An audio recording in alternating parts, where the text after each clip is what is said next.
Hi, this is Vlad from Crypto Insider, and today I'm going to review and unbox the Ledger Nano S. It's a very powerful little device which costs about $100, and I got from Casa, and you can see here that I have a thank you note from Robert. Well, thank you for your thank you note, Robert. And as you can see, this is sealed on all sides. I'm going to cut the seal with a very unprofessional tool which I found in the kitchen. So I do not recommend you to try this at home, but we are in the middle of a bear market and I just couldn't afford a proper tool. So I'm going to use scissors to cut this.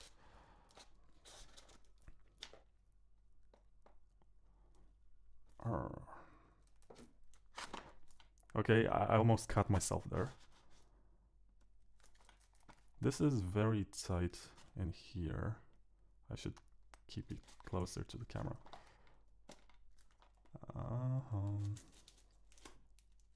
Okay, now, even though I've left some marks with the scissors right here, I guess the device was not affected by my brutal unboxing method, and I can just open this piece of plastic, which can be thrown away.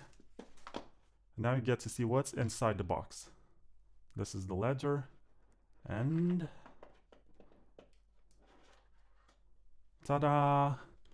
This is the device, which is the cornerstone of all this review, and it's the whole point. It's a very competent little piece of software, which I really appreciate for one simple reason. It looks a lot like a regular USB device, so this is my 32 gigabytes USB drive. It's one of these regular flash drives which you can find in any retail store, and this is the ledger.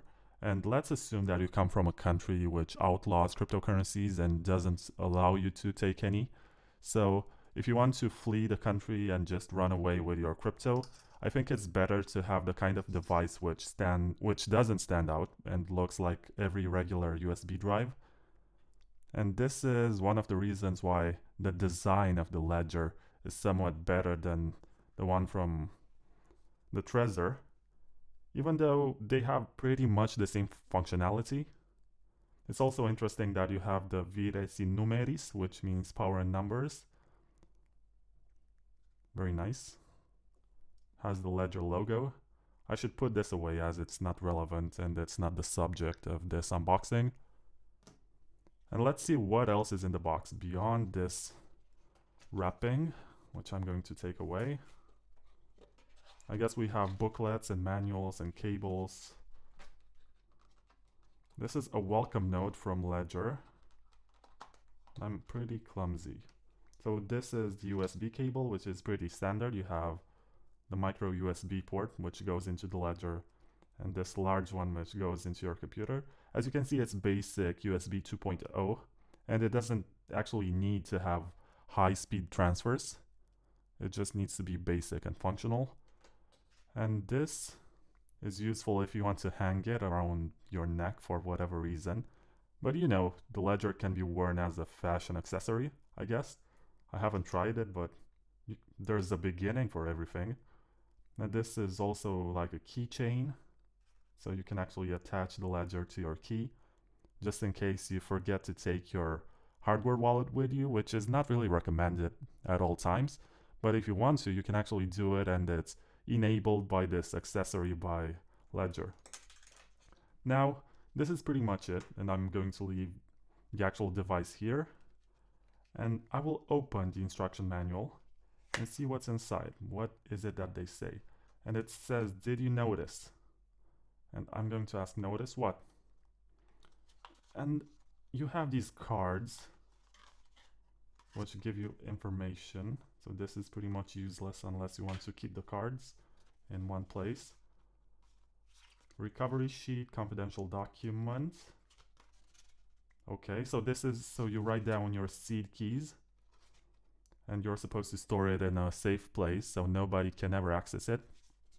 This is actually handy, unless, you know, some of us prefer to have agendas and notebooks where they write their seed keys and private keys. But this is useful if you want to keep it all in one box.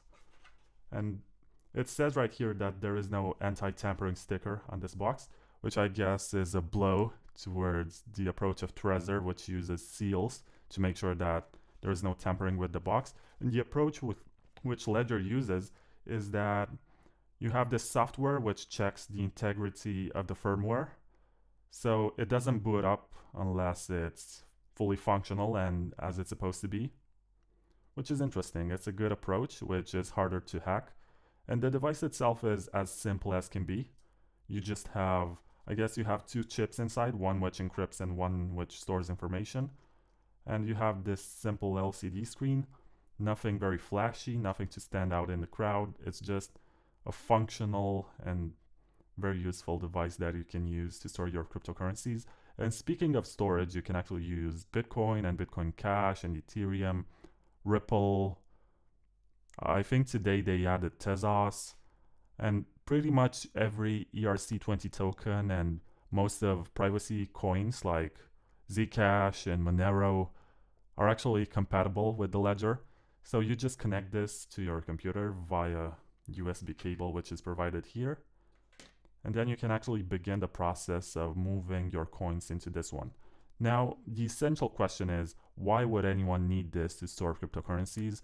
And I guess if you're like me, then you need some kind of insurance. You need to feel safe about where you store your coins. And you know how that old saying says that unless you have the keys to the coins, they're not really yours.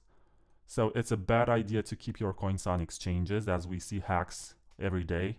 But you know, sometimes it's the fault of the users and they leave their passwords. But we do see hacks, that's essential. And usually where you have too many Bitcoins stored all in one place, you're going to have attackers who are going to chase that honeypot. And this little piece of hardware actually gives you the autonomy and the power to hold the cryptocurrencies on your own. And it gives you access to them at all times. You can actually trade and add more crypto on it. You don't actually have to buy, like it's usually recommended to buy an old computer and never connect it to the internet. You wipe it and you just put your private keys in there and never ever connect to the internet. It's a bad idea to use mobile wallets, as there are high chances that you find malware on them, especially I guess with Android, as it's open source, and I guess a lot of applications that you find in Google Play are not properly reviewed. So unless you have very good security on your devices, which are connected to the internet, it's a bad idea to store your cryptocurrencies on them. And this is where devices like the Ledger and the Trezor come in handy. And I guess they also have alternatives, but they are the best known in the business.